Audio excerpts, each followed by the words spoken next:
UFOs are real, burgeoning, not going away. I am your intrepid host, L.A. Marzulli. We have, once again, Karen Wilkinson, the author of Stolen Seed, Evil Harvest. We're proud to publish that book. It's edgy, not for the faint of heart, but it's important information. And we'll be bringing Karen in for part 4 in our ongoing interviews with Karen. But first, a word from our trusted sponsor. Did you know one of the leading reasons skin begins to sag and form wrinkles isn't necessarily because of old age, but because our bodies are missing out on essential collagen? Folks, we produce 10% less collagen every decade once we hit 30, and that's a major reason behind those pesky wrinkles. That's why, along with 10,000s of other people, we've all turned to this cutting-edge new substance to help reduce visible signs of aging.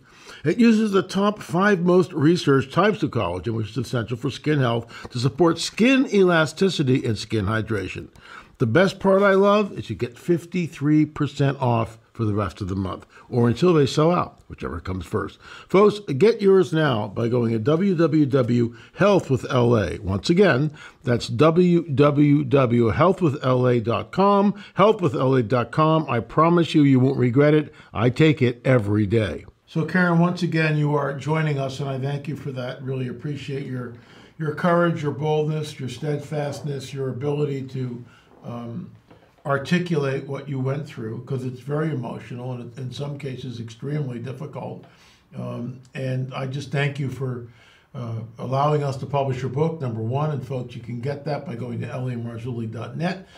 We're going to probably run some sort of a part 4 with the abduction phenomena and the book. Maybe around Christmas time we'll do some sort of a deal with that, but you know, not sure how that's all going to work. But we're on the trail, and what we're uncovering here is the dark secrets of the dragon. Our mission statement, our company's called Spiral of Life. That's the DNA molecular spiral, the double helix of life, spiral of life.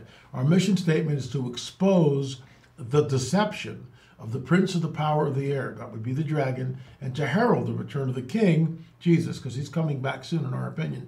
So this book exposes what the dragon is up to. And you can pray for us and pray for Karen, because the warfare is always ongoing. Karen, thanks so much for joining us today. Really appreciate it. Thank you for having me again.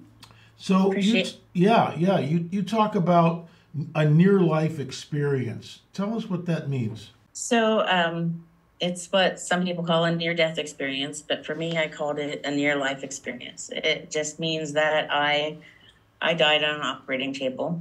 I flatlined. I was not breathing. My heart was not beating, and I had an experience where God took me from my body, physical body, and I got to experience being in the presence of my Creator, in the presence of the most amazing love, the most amazing peace that really does surpass all understanding. I can't even describe it. Wow. There's nothing, we have no words to describe that kind of love and that kind of peace. And we have nothing that feels that way. And it really was the catalyst for me to be able to finally work through all of these things and talk about all these things, because I've spent most of my life being terrified of what would happen if I talked to anyone about this. From a very young age, I was taught, you don't talk about it. I was threatened, in various ways, and shown what would happen if I did speak. And this experience, it opened a lot of doors for me in that it helped me heal. Mm-hmm. It made me realize that God is greater than anything else in my life. Greater than death in a hospital on an operating table. He conquered that for me, and stayed with me and brought me back through it and said, you're not done yet. And get back in there and keep going, right. And I know you know what that's like. And it allowed me to, and then, and it was like, suddenly I knew it's okay. I can talk about this now, but why? I wasn't quite sure why. Now I understand. It took time, but it was the catalyst, I think, for all of this. And so that's why I thought it was important to write. When did this happen? When did the near-life experience happen? It was 2017. Wow, not that long ago.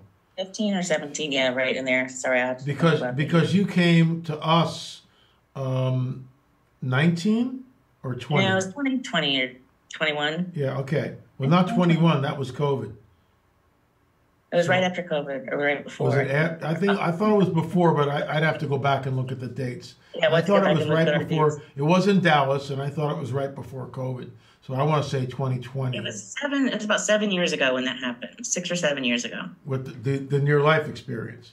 Yes, so And it had to then- been 2016 or 17. Okay, but then you came to us, And I came back to that. and that was the beginning of, and here we are, the relationship. Yeah. Yes. Many people on the other side of the aisle, and I'm not going to mention any names, but I would love to get you and another author together, because this other author you guys are polarized like this. Let me address this first. There's something called the Stockholm Syndrome, which is very real. When a person is taken and abducted and abused, they begin to side with their captors. And this other author, this other person has sided with the captors, and so they believe that this is all good stuff, and it's benevolent, and they're part of something higher. But we look at it, and as you know, Al Matthews has a way of just taking something and just shoving it in your face. You know, when you're abducted, you are kidnapped, and then you're raped. End of story. And as harsh as that sounds, you know, Al nails it, because Al's been an abductee, Karen, like you, all of his life, and we helped him get free. But how many people believe that these entities are benevolent, that there are space brothers, and we hear this all the time from the other side of the aisle that are trying to dress this thing up. And I'll let you answer that, folks. I just want to let you know that when I'm in a New Age conference, which isn't a lot, but when I do get asked to them and I go speak, the first question I ask the crowd: how many of you think it's okay to abduct a 5-year-old boy and implant him? And of course, I'm speaking about Emil Jurek, who's, again, in our Abduction film number 4 in the UFO series. He appears with Karen and Al and Angela. And Karen, never a hand goes up. Not once have I ever seen, that's a good thing, I'll sign up for that. Never. Never, never, never. So when we strip the phenomena down to its basic level, you're being kidnapped and raped, how many think that that's okay? Raise your hand. Never a hand goes up. How, address this idea of our space brothers. I mean, I understand it because I was in it. Sure. Just the way you understand sort of being pulled into the New Age movement because you were in it, and it seemed right at the time. There was a period of time, and I write a little bit about Stockholm Syndrome, capture bonding in the book, because it's important to understand that, there's a great deal of manipulation going on by these entities towards the humans they're taking, and they have so much more at their disposal to utilize than we do. They can create screen memories, false memories. They can do so many things that manipulate you in so many ways. So their ability to manipulate and deceive is just beyond anything we can imagine. So it's not surprising to me that there are still many, many people who think that these are benevolent space brothers, and they're just here to save the world, and we just need to recycle our aluminum cans and save the water and save the elephants and everything else, and it's all going to be fine. I get how that can happen because I was in it and I was sucked into it for a while too. But when you step back, and a lot of people who are on that side of the fence will say, now don't listen to any of those other people who are saying negative things. You just listen to me, because I know what I'm talking about. If someone does not want you to look at all sides of an equation, you better think twice about what that person is saying to you. Because unless you are going to look at every side of something and really research it and think about it and figure it out for yourself, don't let someone tell you how to think or feel about something. I'm not trying to tell anyone how to think or feel about this. I'm telling you what's happened to me and what my opinions are. And my opinion is this is not okay. No, it's There's not. a lot of population. And it was not okay to rape people. It's not okay to kidnap people. If someone was going to take one of my children, I would be after them like a mama bear on steroids.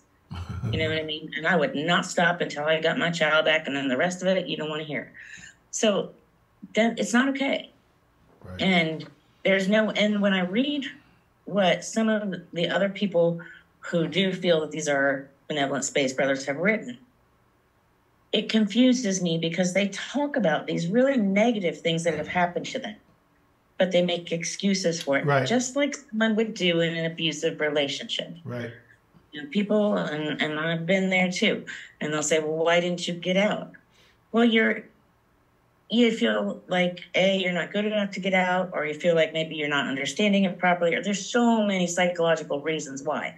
So this is a huge can of worms to open as far as why people get sucked into that. But if you just look at the facts, you don't have to get biblical or religious or anything else. You just have to look at the facts, and the facts are it's not okay. Period. End of story. If they want to be our benevolent space brothers, they can come down, sit on the couch across from us, and have a conversation about what they want to do to help. Give us the cure to cancer, right? Yeah. I mean, if they're so wise and so smart, give us the cure to cancer. They don't do that. You know, it's pretty simple. You can do the good things, just straightforward, then let's just do it. But why does there always have to be a payoff? Right. Why do you have to kidnap someone, implant them with something painful, rape them, hurt them, create, hybrid babies? No, it's not okay. Sorry, I'll get off my soapbox now, but no. It's, you've lived it. I haven't, and I don't want to live it. I have no desire to see anything, to encounter anything. I've maintained this from day one, that these are not benevolent space brothers. These are the fallen watchers and their cohorts. This is right out of Hell's Kitchen, as the late Russ Dizdar would talk about. Now, you had a handler. You talk about this in the film, and not only in the film, but in the book, obviously, Stolen Seed, Evil Harvest. I've heard this before from other abductees. Tell us about the handler, how that works right from the get-go. Yeah, I have talked to other abductees too. We've all had a similar situation, or someone very specific was assigned to us from the time we can remember. And I had a person who I call my handler. It was assigned to me from, I don't remember a time when he wasn't there. I describe him in the book and talk about him, but he was basically someone who was there to guide me through the process and, help, me through what was going on. And he was also someone who raped me, and I had a Stockholm Syndrome type relationship with him where I thought for a while it was probably okay. Wow. What was he, human or a hybrid? What was he?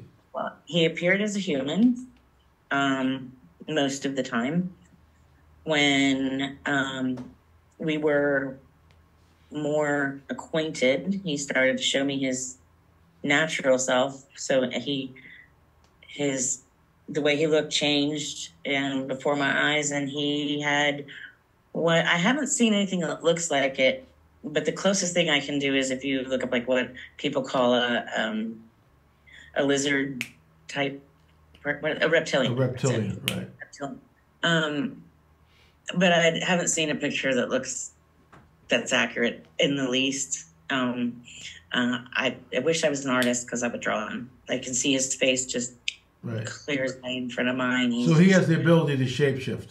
Yes, he can change how he looks. So it would appear as a human, and they were working with humans and non-human entities. So I think it made a lot of the human people comfortable to have another human-looking person walking around, especially with a little child. But he and others like him would take part in sex magic type rituals and things like that just you don't want to know the details of those things. And I don't want to write about the details of those things because it's sick. But I did have an affection towards this person. He was with me my whole life, and he acted as if he was protecting me or watching over me. But he's not. but he wasn't. No. He wasn't. No. And He's doing exactly at the the end, opposite of that. yeah, and they don't like it when you're done and you're like, no, in Jesus' name, I'm done with this. They don't like that. Let me tell you, the attacks are often and they're full on, and I'm just grateful that I'm safe and saved, but it doesn't, it's just. And Yeah. I mean, I understand it. I'm not attacked like on a daily basis, but I mean, and this isn't about me, it's about you. But, I was on Coast to Coast recently, and, I got to bed at 1 in the morning and I had a nightmare. I mean, that's my reward for going out and exposing the deception of the prince of the power of the air. They don't like it. They don't, they work in the cover of darkness. Their calling card is always fear. It's always fear-based, which I'll segue into a question. As a child, you were reaching out and talking about it. You were trying to get someone to believe you, and this is why they do it at such an early age. Just go back to sleep, you're having a nightmare. Emil says the same thing. Al says the same thing. I've got a nosebleed. What's going on with this? Oh, you're just having a nightmare. Go back to bed. Emil is in a locked room, and the windows and doors are locked. Next morning, they find him out on the back lawn. And he looks at the camera and goes, what am I, some kind of a Houdini? How do you explain that? And of course, they just shrug it off. It's like, well, we don't know. And so that's what happened. So explain that to us, please, how you were threatened. Yes. Yeah, when you're little, it's hard because we didn't have words to use either. We didn't know what they were or how to, Right. Today, it's everywhere. But 60 years ago, it wasn't, and we didn't have those words to describe it. And I tried to talk to describe what I could. And when I did that, these entities were very unhappy with me about that. And I describe a scenario in the book where they threatened to kill my family. And I describe more in detail in the book as what they did. And I think I describe it in the movie as well. Yeah. I was just a little kid. I was 5 or 6 years old. And it was terrifying, because they used what's called like a screen memory, and they made it very real for me. And so from a very young age, I felt like if I ever told anyone, something very bad would happen to the people that I loved. And that's why I kept my mouth shut forever. You learn to have a double life. I mean, you learn to just live one life and know that you're never going to be able to talk to anyone about it. And the only thing you can do is live your life that you live here with everyone else, knowing that every night you're going to go to bed terrified, knowing it's going to happen again, and there's nothing you can do about it. So sometimes you drink, or sometimes you stay up all night, or sometimes you whatever you can do. But yeah, they threaten you. And it's how they keep people from talking. It's how they keep children from talking. I remember I interviewed Karina Sables years ago. She's in our, shameless plug, but we re-released a book that's been out of print for a number of years. It's called Further Evidence. And I sit down with Karina Sables in that book. It's a handwritten interview, whatever. And she says something very startling. Because as a child, she thought everybody went through this. She thought this was normal. And what she realizes later, while other kids are celebrating Santa Claus, she's being whisked away in a ship, and she thinks this is what every kid goes through. But it's not what every kid goes through. And like you, she was also threatened. What do you think about the recent UFO revelations, specifically with David Grush talking about that we have biologics in our possession and during the congressional hearing? What are your thoughts on that? I have a lot of different thoughts on that. I don't, these people certainly seem credible, but I don't know them from Adam. So, as far as I know, that it could be carefully placed, right, or they could be very credible. And I guess we'll see what's going on. Yeah, I guess we'll see on that. I believe that they're providing a certain level of confirmation because they have to. Mm-hmm. Because more and more, And people are getting more and more involved in the dark arts and things like that. There's so many more things. There's so many more of these. There's people out there calling, oh, please don't, if you're listening to this, please don't do this. There are people out there calling on UFOs and summoning things and getting involved in things that are just so dangerous. And I noticed that, excuse me, that, you know, I think so much is just coming to light and getting leaked. And there's just so much out there that they have to, or they'll lose control of the narrative. So in order to maintain control, they're going to have to walk along with what's already out there. And also, I think some of it is really carefully well played, because they're saying, okay, we're going to tell you this, but now there's a whole lot more. But we're going to do this behind closed doors, and you're not allowed to know it. But what we can tell you is it's a lot more, and it's really cool and really interesting. So now everyone's accepting that there's a whole lot more to it, filling in the blanks with their imaginations, and just becoming, okay, so it's kind of normal. It's kind of natural. We know they're there. So it's just kind of numbing people to the prospect of it, making it more accepted, okay, and also really opening up the possibility of accepting almost anything by doing it that way. So then they can say, well, it's not like we didn't tell you, we just couldn't tell you. But now we can tell you, we didn't want you to be upset. So I think there's just so much at play here. I don't think they'll ever admit to their involvement, because that would require admitting what they did to little children like me, Right. and other little children. Right. Not okay. You know, I mean, that you might as well, you know, there's so many terrible things that have happened in the history that are written history that we could compare that to. I won't do it because I don't want to offend anyone, but, you know, people are tortured and raped and things in cultures all over the world, and we're no different, and I'm no different. And it happened to me at the hands of humans were involved too. So, you know, if they're involved in that, they're not going to want to admit that.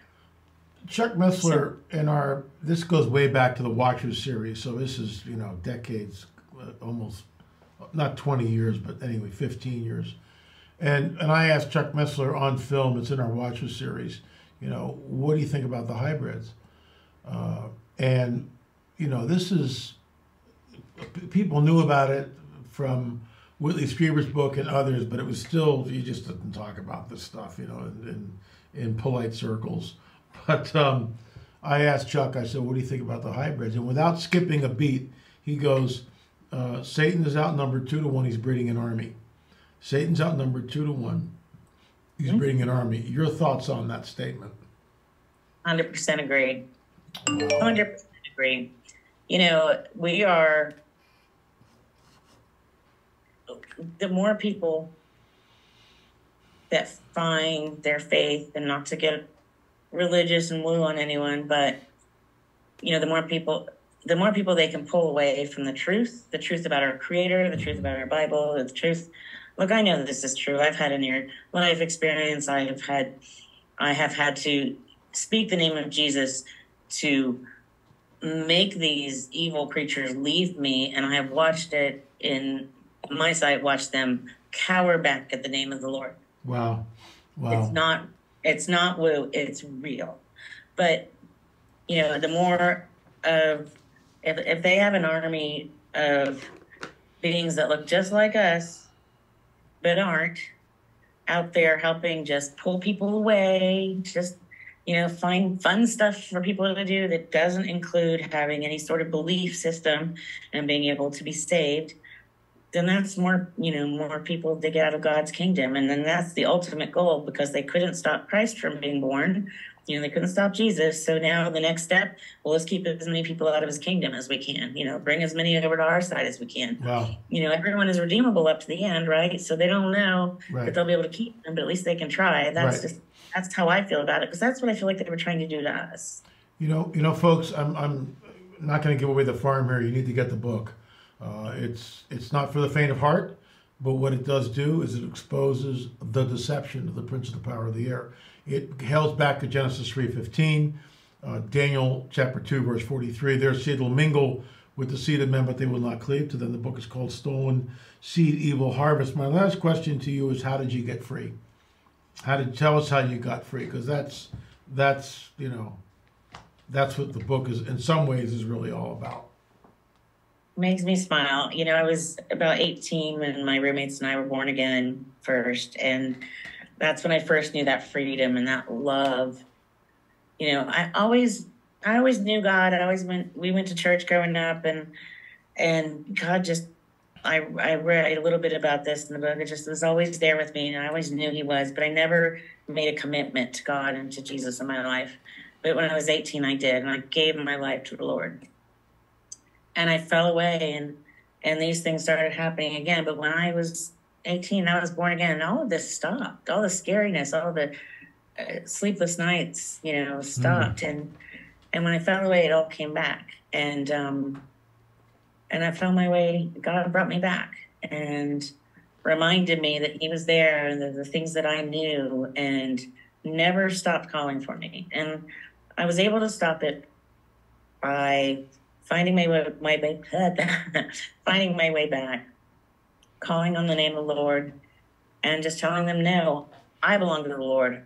I don't belong to you. You can't have me anymore. Wow. And, you know, that was it. And they know it, and they can't touch me. They can get as close as they want, but they can't touch me, and they can't hurt me. Wow. And trust me, I had one not long ago. He was this close to my face saying, I can give you everything you want. You don't have to work this hard. You don't have to hurt this bad. I'm in pain every day of my life, all day, but it's okay, because I have the love that God has given me. It outshines everything else. And I'm like, no, you know, you have nothing. You can't give me anything.